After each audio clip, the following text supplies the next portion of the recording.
요셉이 베냐민과 그 형제들을 자기의 식탁에서 같이 밥을 먹게 하고 또 양식을 주고 그 양식을 가져가게 하고 또로 가져온 돈을 그에게 넣어주고 또 거기에다가 자기가 갖고 있는 은잔을 거기다 넣어주고 그러고서 그것을 뭐라고 말하냐 하면은 그거는 날마다 내가 마시는 잔이고 그 잔 가지고 뭐 하는 거?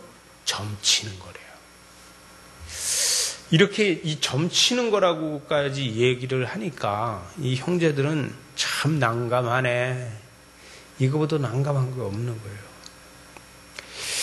근데 우리가 생각하는 요셉은 어떤 사람이냐? 요셉은 꿈꾸는 자예요. 그죠? 요셉은 꿈꾸는 자고 믿음이 아주 좋은 사람이다. 이렇게 하잖아요. 여러분, 요셉이 꿈꾸는 자라는 걸 이 잔을 가지고 이야기하는 거예요. 꿈꾸는 자라는 것을 잔을 가지고 점치는 사람이라고 이야기하잖아요. 또 꿈 해석 그러면 요셉보다 꿈 해석을 더 잘하는 사람이 많지 않다. 이렇게 이야기할 수 있잖아요. 그러니까 꿈을 해석을 해줘서 총리가 된 사람인데 꿈 해석해주고 그걸로다가 출세한 사람은 요셉이잖아요. 근데 그것을 뭘 가지고 했냐? 잔 가지고 했다고 이야기하는 거예요. 근데 결코 요셉의 마음에는 뭐가 있냐면 하나님께서 계시해 주시고 하나님께서 지혜를 주시고 하나님께서 알게 했다는 것을 요셉은 내재되어 있고 있는 거예요. 근데 왜 잔을 가지고 점치는 사람이라고 했냐? 아마도 그가 같이 밥을 먹을 때도 그렇고 가서 우는 것도 그렇고 뭔가 수상해. 요셉 총리가 암만 해도 수상해. 자기 형제들하고 보니까 12형제하고 약간은 닮았어. 그런데 뭐가 닮았어? 베냐민이 와서 보니까 베냐민하고 이거 판박이야. 어떻게 이렇게 베냐민하고 닮았지? 형제들이 다르다 그래도 다른 사람이 보면 그 형제의 목소리가 비슷해 보여요. 그렇지 않아요? 그 집 집안 보게 되면 목소리가 아버지하고 아들도 비슷하고 형제들끼리도 비슷해 보여요. 근데 베냐민하고 요셉하고 목소리가 비슷하다는 거예요. 또 닮았다는 거예요. 암만 해도 이상해. 냄새가 나. 근데 감히 남의 나라 국무총리 보고 베냐민, 우리 동생, 막내 동생 베냐민하고 닮았네. 이렇게 하면 맨 위에 형하고 닮았다는 것도 아니고 맨 밑에 동생하고 닮았다 그러면 완전히 깔보는 게 되잖아요. 무시하는 게 되잖아요. 계급 사이로 볼 적에는 맨 밑에 말지하고서 그렇게 이야기하면 완전히 깔보는 게 되잖아요. 그러니까 말 못해. 자기네들끼리 가면서 무슨 얘기를 했겠어요. 이상해. 암만 해도 이상해. 근데 베냐민은 모르는 거예요.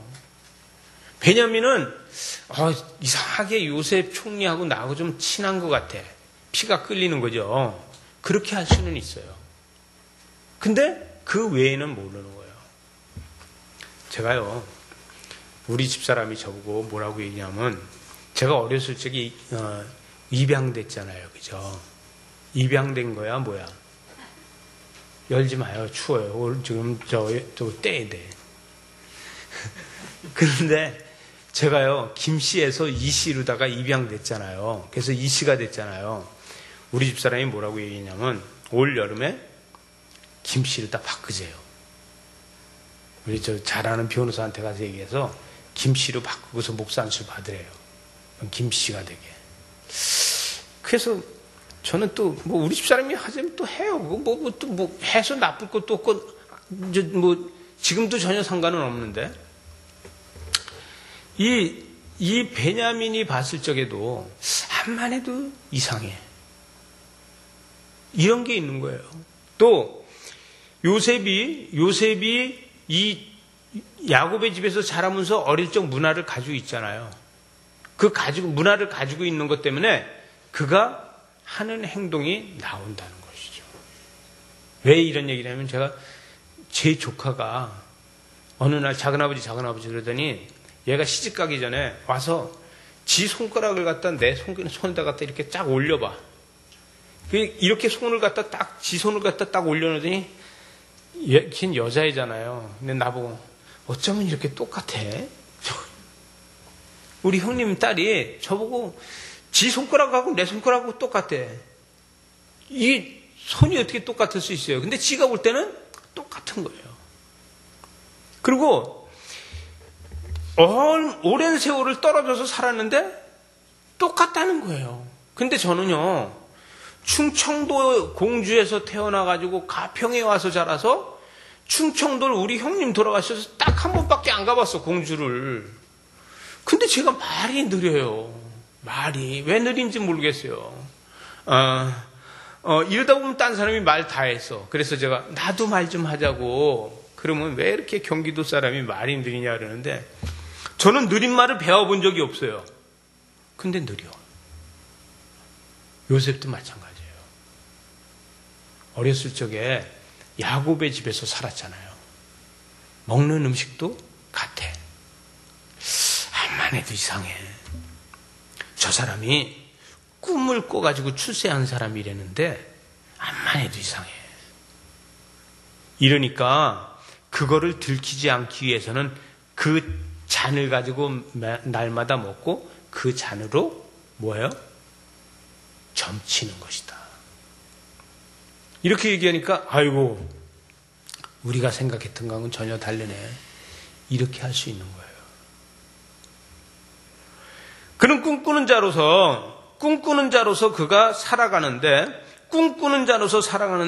그 가운데에 미래를 뭘 보고 있느냐 하면은 미래의 이스라엘 나라를 보고 있는 거예요. 왜? 그는 지금까지 총리가 되고 싶었는데 이런 생각 한 번도 안 했거든요. 고향으로 다 돌아가고 싶은 생각만 있었는데 총리가 됐어요. 그러면 가물어서 지금 이 땅에 내려왔는데 이 형제들을 데리고 앞으로 어떻게 할 것인가. 이것이 미래예요. 저 인간들이 나를 갖다가 그 도단에서 나를 팔아먹었어. 그래가지고 내가 이 모양 이 꼴이 됐어. 이것이 아니라 그때 저 형들이 나를 안 팔았으면 내가 어떻게 됐을까?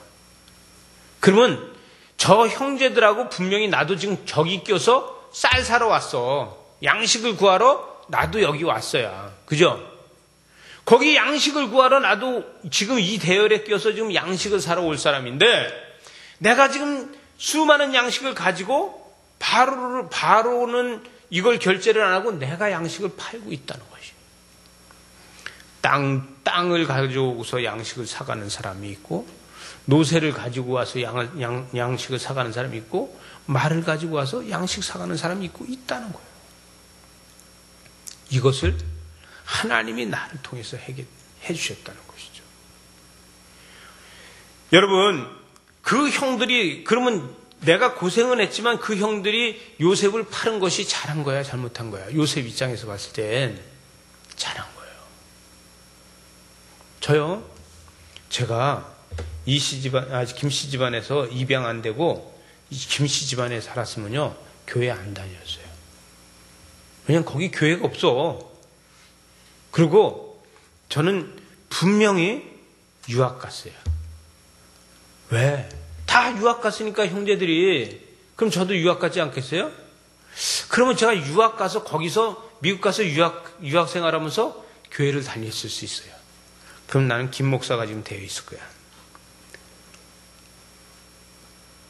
안 믿어져요? 그랬을 거예요. 왜? 저희 본가가 다 형제들을 다 유학시켰으니까. 그리고 다 미국에 지금 사니까. 그러니까 나도 분명히 유학 가서 미국에서 그렇게 살았을 거예요. 그럼 제가 끔찍해 그 생각을 하면 왜 끔찍하냐? 그럼 우리 집사람 못 만났을 거예요. 네. 이게 끔찍한 거예요. 여러분 뭐냐 하면은요, 이 요셉이 형제를 보면서 좀 끔찍한 거예요. 야, 내가 지금 우리 형들이 나를 안 팔았으면은 내가 지금 이 모양 이 꼴일 거야. 양식 사러 다니는 사람이 될 거야. 그런데 형제들은 나를 팔아줬기 때문에 그냥 이 요셉이 봤을 적에는요, 이 가나안 땅에서 지금 이 야곱의 집은 소꿉장난이야. 이 큰 제국, 이 애굽 땅의 총리가 돼서 이 가나안 땅을 봤을 때는 소꿉장난이에요. 여러분, 나중에 이 람셋이라는 곳을 갖다가 요셉이 그 형제들이 살게 해줬잖아요. 람셋이 얼마나 좋은 곳이에요. 가나안 저리 가라요. 가나안 땅 저리 가라요. 완전 기름진 땅이에요. 그 기름진 땅 거기는요, 가뭄이 없는 땅이에요. 가뭄이 필요가 없어요. 나일 강물이 항상 내려와서 거기서 부채살처럼 퍼지는 그 땅이에요. 비옥한 땅이에요. 얼마나 풀이 잘 자라는지. 그러니까 가축을 먹이는데 전혀 문제가 없어요. 그런 땅에서 살았기 때문에 430년 만에 그만한 민족을 이루는 거예요. 한 가정이 그렇게 된다면 우리로 말하면요, 우리 5,000년 역사라고 그러잖아요. 만약에 우리가 그렇게 이루었다면요, 중국보다 더 클 거예요. 그죠? 중국보다 훨씬 더 클 거예요. 아니, 400년 만에 그만큼 됐다고 하면 우리 4,000년이면 얼마냐고요? 중국보다 훨씬 더 클 거예요. 근데 비옥하지 못하고 우리는 전쟁에 시달리고 먹고 사는데 시달렸다는 얘기예요. 여러분, 우리나라가요, 100년 전만 해도 뭐가 있어요? 보릿고개 있잖아요. 저희 어렸을 적에 저는 보릿고개를 안 겪어봤어요. 왜? 우리 집은 정미소가 그래도 저희 가평에 정미소가 2개였어요. 그러니까 정미소 2개면은 밥 먹고 사는 건 문제가 없잖아요. 그래서 밥은 안 굶을 수 있었어요. 왜? 남들보다 타작하러 오게 되면 싹 뜨는 걸 가지고 먼저 밥 먹어요. 그런데 보릿고개가 우리나라에 있었잖아요. 그리고 또 서울에서는 뭐가 있었어요? 그 꿀꿀이죽이라는 걸 먹었잖아요. 이런 삶이 우리한테 있었어요. 불과 이것이 100년도 안 됐어요. 그럼 우리 조상들은 뭐냐면 날마다 배고프다가 죽었어요. 여러분 이해되세요? 우리나라에서는요, 저 호남 지역의 곡창지대 말고는 날마다 배고프다가 죽은 거예요. 근데 이스라엘 사람들은요, 이 람셋에 가서 날마다 고기 먹다 죽었어요. 그들은요, 목축했잖아요, 목축. 그래서 양고기, 염소고기, 날마다 고기 먹다 죽었다니까요. 풍요로웠다는 얘기죠. 이 풍요로운 삶이 그들한테 있었다는 거예요. 여러분, 꿈꾸는 자는 미래의 꿈을 꿀 줄 알았어요. 이 꿈꾸는 요셉은 미래의 꿈을 꿀 수 있었는데 그걸 뭘 보고 하느냐? 형제들한테, 이 형제들이 얼마만큼 지금 형제 간의 우애가 있느냐? 이들이 진짜 나라를 만들 수 있을까? 이 형제들을 가지고 나라가 만들어질까? 이 형제들을 지금 이 애굽 땅에서 한 나라를 만들 수 있을까? 이것을 본 거예요. 만약에 여기서 쌈박질만 했다 그러면은 그건 하나님 뜻은 아니었죠. 하나님의 계획이 있었다. 이거를 만약에 빼놓고 본다고 하면은, 만약에 이 싸우는 자들이라면 쌀만 줘서 너희들 가나안 땅에 그냥 살아, 이렇게 할 수도 있어요. 근데 형제 간의 우애가 너무 좋은 거야. 자기를 팔아먹은 그 형제가 베냐민이라면 끔뻑 죽는 거예요. 응? 베냐민을 붙잡아 놓으면은 자기를 팔아먹었던 형제들이 에라 잘됐다. 내가 베냐민을 담보물로다 잡으면은 요놈들이 다 도망가면 그걸 볼 거야. 이렇게 할 수 있어요. 근데 베냐민을 붙잡으니까 완전히 이 사람들이 뒤집어지는 거예요. 응? 우리를 다 죽여도 베냐민 하나만은 올려보내줘야 되고, 우리를 다 담보로 잡더라도 베냐민 하나만은 올려보내줘야 된다. 그의 형도 죽었는데 얘마저도 잘못되면 우리는 안 된다. 우리 아버님, 노인 아버님 돌아가신다. 요즘은요, 노인네들이 빨리 돌아가실 때 기다리는 사람 많잖아요. 하도 오래오래 사니까. 아닌가? 그런데 이때 당시에 야곱은요, 정신적인 지주예요. 하나님을 잘 믿는 이 야곱이, 이 형제들은 정신적인 지주예요. 우리 아버님 돌아가시면 안 된다는 거예요. 여러분, 중요한 거는 우리도 신앙생활 잘해서 자녀들한테 정신적인 지주가 되어야 됩니다. 여러분, 우리가 제일 중요한 건 뭐냐면요, 우리가 재산을 많이 물려줘서 잘하는 게 아니에요. 재산은 편하게 해주는 거예요. 정신적인 지주가 돼줘야 돼요. 제일 중요한 건 뭐냐면 내 자녀들이 힘들어지기 전에 힘들어질 거에 대해서 영적으로 알아가는 게 중요한 거예요. 부모는 자녀들이 힘들어질 거를 미리 알아주고서 그것을 컨트롤해 줄 수 있어야 돼요. 그래서 자녀들이 영적으로 상담을 받을 수 있는 아버지, 어머니가 되어야 돼요. 내가 너를 위해서 기도하고 있어. 내가 너를 위해서 하나님과 대화하고 있어. 이것이 되어져야 돼요. 제가 우리 그 김우배 장로님이 정말 신앙이 좋잖아요. 신앙이 좋고 큐티도 잘하고. 근데 그 아들이 아버지를 기억하면 술 먹는 기억이 난다고 그랬대요. 근데 자기가 아들 앞에서 술을 먹은 게 딱 한 번밖에 없다는 거예요. 근데 술 먹는 기억만 지금도 하고 있대요. 근데 그 아들이 봤을 때도 아버지가 장로고 신앙생활 잘하는 걸 봤잖아요. 그런데도 그 술 먹는 기억을 하고 있대. 그래서 그 소리를 듣고 제가 심리학자로서 제가 봤을 때 사람은요, 실망한 거를 기억하고 있어요. 그럼 그 아들이 뭐냐면 아버지가 우상이었어요. 아버지에 대한 우상이 컸었어요. 아주 엄청나게 하나님처럼 정말 쳐다보던 그 아버지가 술 한 번 먹는 거 보고서 이게 정신적으로다가 충격을 받은 거예요. 그러니까 안 잊어버리지는 거예요. 여러분, 자녀 앞에서 싸우면 안 돼요. 아무리 자녀가 커도 자녀 앞에서 싸우면요, 존경이 무너지는 거예요. 한 사람이 져야 돼요. 싸우지 말아야 돼요. 좋은 모습 보여줘야 돼요. 제일 중요한 건 뭐냐면요, 어떤 모습이 보여지느냐. 저는 제가 목회자로서 우리 성도들이 나를 보면은 맨날 친교하고 노는 거 보여지지 않고 앉아서 기도하는 모습만 보여줬으면 좋겠어요. 근데 그게 쉽지 않아요.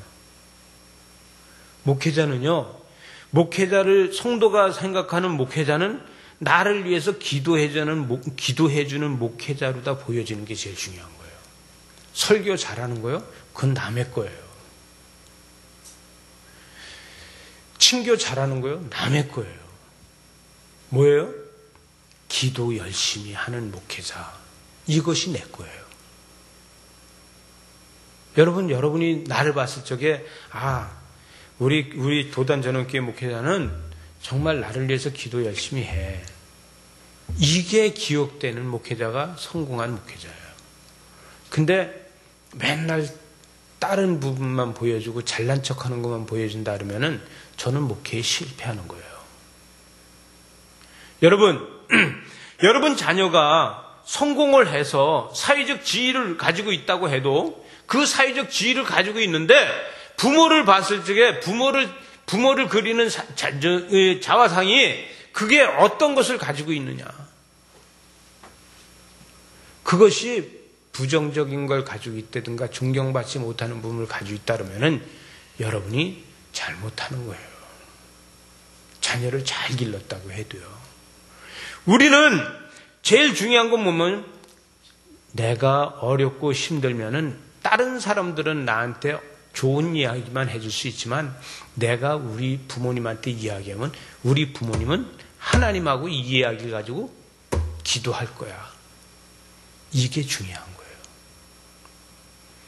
30대, 40대, 50대, 60대, 70대, 80대가 되더라도 자식은 부모가 나를 위해서 기도해 줄 거라는 기분이 좋은 거예요.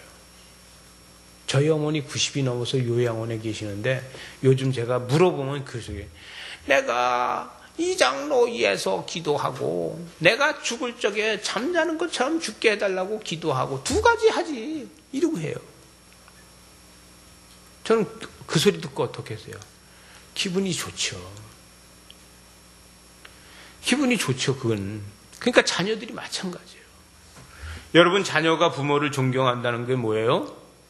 내가 그를 위해서 기도하고 있다고 생각할 때 존경하는 거예요. 요셉은요 이 형제들의 자루에다가 돈도 집어넣고 자기가 갖고 있는 이 은잔도 집어넣고 이렇게 해가면서 그 형제들을 테스트하고 있는 거예요. 왜? 하나님, 제가 우리 형제들을 사랑합니다. 사랑엔 두 가지 사랑이 있습니다. 한 가지 사랑은 조건이 있는 사랑이 있고요. 한 가지 사랑은 조건이 없는 사랑이 있습니다. 하나님, 제가 형제들을 사랑하는 거는요, 조건 있는 사랑이 아니라 조건 없이 사랑하려고 합니다. 근데 조건 없이 사랑하기 위해서 하나님 도와주세요. 그래서 저 형제들이 정말 이 람셋에 내려와서 이 애굽 땅에 내려와서 정말 편안히 살 수 있는, 아름답게 살 수 있는 형제간의 우애가 있는 이것을 만들어가고 싶습니다.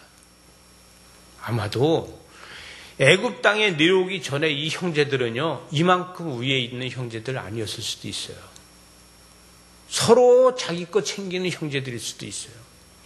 근데 이 양식 사러 내려와서 여기 와서 점점 더 우애가 있어지는 거예요.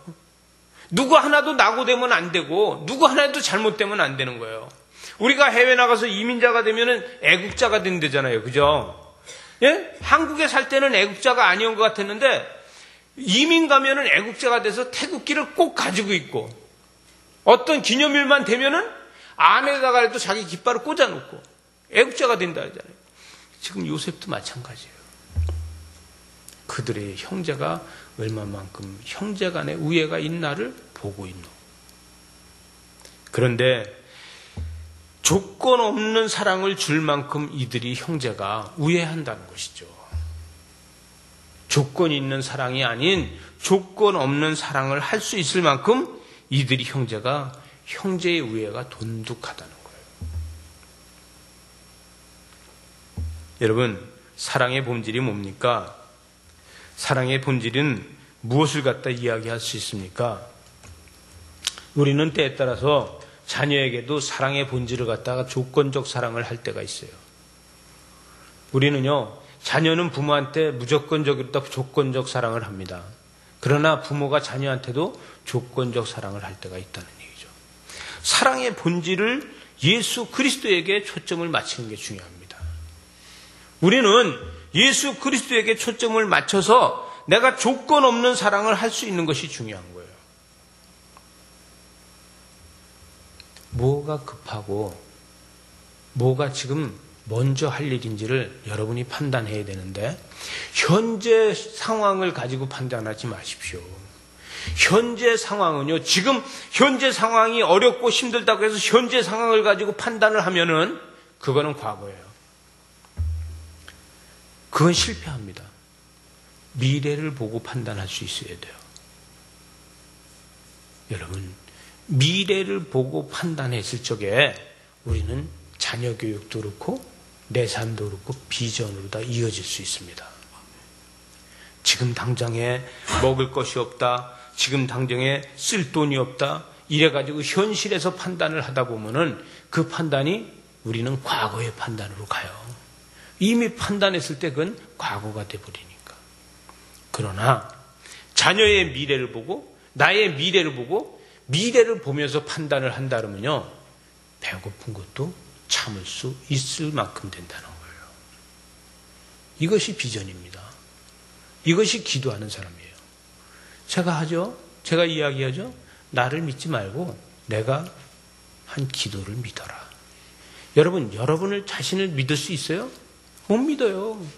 여러분이 여러분 자신을 믿을 수 있냐고요. 근데 여러분이 한 기도는 여러분이 믿을 수 있어야 돼요. 여러분이 하나님 앞에 한 기도는 믿을 수 있어야 돼요. 이게 믿음의 사람이에요. 여러분, 제일 중요한 게 뭐냐? 우리가 예수 그리스도의 사랑을 기억할 수 있는 거예요. 예수 그리스도의 사랑을 기억하고 나의 사랑이 예수 그리스도의 사랑을 닮아가고 나의 감정이 예수 그리스도의 감정을 닮아가고 나의 느낌이 예수 그리스도의 사랑으로 다 연결되어 있어야지 됩니다. 이게 노력하는 걸로 다 되는 거예요.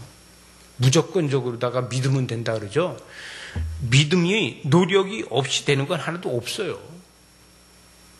여러분, 어느 날 갑자기 그냥 나한테 믿음이 와서 쾅 부닥쳐가지고 이게 되는 것 같죠? 아니란 얘기예요. 나 자신이 노력해야 돼요. 저는요, 2년만 신학을 하려고 했어요. 2년만 하려고 그러고, 우리 집사람이 2년만 가라고 그랬으니까. 그래서 2년 하려고 했는데, 2년 하고 나니까 아무것도 배운 게 없어요. 그래서 그럼 4년만 해야지. 4년 하고 났더니 우리 집사람이 또 좀 더 해보래요. 그래갖고 시험 봤어요. 그래서 시험 봐서 또 됐어요. 또 했어요. 그러고 나니까 그때서부터 좀 공부하는 게 맷집이 길러졌어요. 그래서 10년째 하고 있어요. 근데 지금 10년, 올해 이제 10년째 공부하고 나면은 그 다음에 무슨 욕심이 자꾸 생겨요. 근데 10년째 공부하면서 제가 못한 게 뭐냐면 책을 한 권도 못 썼어요. 처음엔 쓸 것 같더라고요. 근데 그때 안 쓰길 잘했어요. 남들이 읽어도 재미없고 남들이 읽어도 유익이 없는 책을 제가 쓸 뻔했어요. 그때 책을 쓰다 말았어요. 한 반 정도 쓰다가. 근데 지금 책을 쓰면은 조금 더 잘 쓸 것 같아요. 여러분이 인생이 지금부터 어떻게 그려가느냐가 중요하다는 얘기예요. 저처럼 60이 넘은 사람들은요, 이모작 삶을 산다 그러잖아요. 이제는 인생이 장수하기 때문에 이모작 삶을 산다 그러잖아요. 이모작 삶을 사는 것이 중요한 것이 아니라 우리가 어떻게 준비해 나가느냐가 더 중요한 거예요. 여러분, 예수 그리스도께서는 저한테 지금도 이야기하고 여러분한테 이야기하는 게 뭐냐면 아직도 늦지 않았다. 여러분, 현실 상황만 보지 마세요. 그러지 말고 좀 더 바깥의 미래를 바라본다고 하면 아직도 늦지 않았다는 거예요. 근데 현실과 미래를 같이 연결해서 보니까 늦어요. 현실과 미래를 같이 연결을 시키니까 늦어요. 근데 그거를 연결시키지 않고 미래를 쫓아간다고 하면은 현실은 이기고 현실을 감당할 수 있고 현실은 참을 수 있다는 거예요. 여러분, 현실을 참으면서 미래를 내다봐야지 현실에 만족하면서 미래는 절대 내다볼 수 없다는 것이죠. 우리 삶을 미래지향적인 삶으로 다 인도해 나가는 것은 믿음밖에 없다는 거예요. 여러분, 어떤 기도를 하고 계십니까? 어떻게 기도하면서 살아갑니까? 여러분, 우리는 정직하게 살으려래요. 지금 이 형제들이 은잔도 안 훔쳤다, 돈다발도 내가 안 집어넣었다는 거예요. 정직하게 살라래요. 근데 지금 정직하게 사는데 돈다발 누가 놓냐고요. 이 형제들이 돈다발 놓은 거 아니에요. 그죠? 또 이 은잔을 누가 놓냐고요. 이 형제들이 놓은 거 아니에요. 그럼 이 형제들은 뭐라고 얘기할 수 있어요? 하나님, 나는 정직하게 살으려고 내가 돈다발 가지고 가서 정정당당하게 지금 쌀 사고 먹을 거 사갖고 가고 내가 은잔에 탐낸 일이 없습니다. 근데 누가 놓냐? 요셉이 놓았다는 거예요. 그런데 요셉이 여기다 놓은 거 우리끼리 얘기하면 축복의 저주예요. 축복 아닙니까? 그죠? 앞으로 되어질 일이 축복밖에 없어. 그럼 축복이 아닙니까? 근데 지금 이 형제들은 여기서 지금 이게 축복의 저주예요? 고난이에요? 고난이죠. 지금 이것 때문에 베냐민 여기 그런 게 들어있으면 그놈은 죽일 놈이고 우리는 다 뭐가 돼? 종이 되겠다. 그렇게 얘기했잖아요. 그놈 죽이고 자기들은 다 종이 되겠다. 이게 저주예요, 아니에요? 저주예요. 내면적으로 다 전체적으로 다 봤을 때는 이게 뭐예요? 축복이라는 거죠. 근데 우리는 이 형제들과 똑같은 상황이 되어 있을 적에는요, 우린 믿음에 걸려서 넘어져요. 신앙에 걸려서 넘어져요. 현실에 걸려서 넘어져요. 상황에 걸려서 넘어져요. 우린 여기서 넘어져요. 여러분, 지금 여기 우리도 이런 상황에서 현실에 걸려서 넘어지고 상황에 걸려서 넘어지고 이 사건에 걸려서 넘어질 때 있지 않았어요? 있는 거예요. 우리 삶에서 살아가다 보면 여기에 걸려서 넘어져서 못 일어나는 거예요. 그게 뭐예요? 그것 때문에 인생을 내가 더 힘들어진다는 거죠. 만약에 형제들이 여기서 전부 다 싸서 나귀에 싣고 요셉한테로 다 가지 않고 도망갔다고 해보세요. 여기서 도망가면은 다 죽는 거예요. 그죠? 근데 이 사람들은 왜 도망가느냐? 살으려고 도망갈 수 있어요. 살아남기 위해서. 야, 이제 우린 다 죽었어. 그러니 우리 중에서 도망가다 잡히는 놈은 죽고 안 잡히면은 집에까지 가는 거야. 그 도망가자. 여기서 이렇게 할 수 있어요. 근데 그 누구도 그거를 안 했다는 거예요. 왜? 이들이 하나님을 믿는 백성이라는 것을 여기서 보여주는 거예요. 우린 이런 상황에서요, 내가 여기에서 어떻게 판단할까를 보지 말고 내가 지금까지 갖고 있는 신앙을 보여주자. 이것이 더 중요한 거예요. 나는 믿음이 없는 사람이야. 나는 신앙생활을 제대로 못하는 사람이야. 이렇게 할 수 있어요. 근데 그것이 아니라 내가 지금까지 신앙생활했고 내가 하나님을 지금까지 믿었으니까 내가 지금까지 했던 신앙을 이 사람들한테 보여주자. 이것이 중요한 거예요. 여러분, 우리는 이런 신앙을 보여줄 때 우리 안에 담대함이 생기는 거예요. 우리의 그런 담대함이 있을 적에 하나님의 역사는 일어나는 거예요.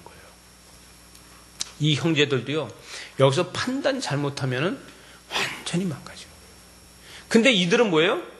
신앙이 있기 때문에 신앙적 판단을 하고 있었다는 거예요. 여러분들도 지금 제가 이런 이 메시지를 전하는데 과거를 생각하면서 그때 나도 그렇게 판단을 했었으면 더 좋았을 걸 이렇게 생각할 수 있는 거예요.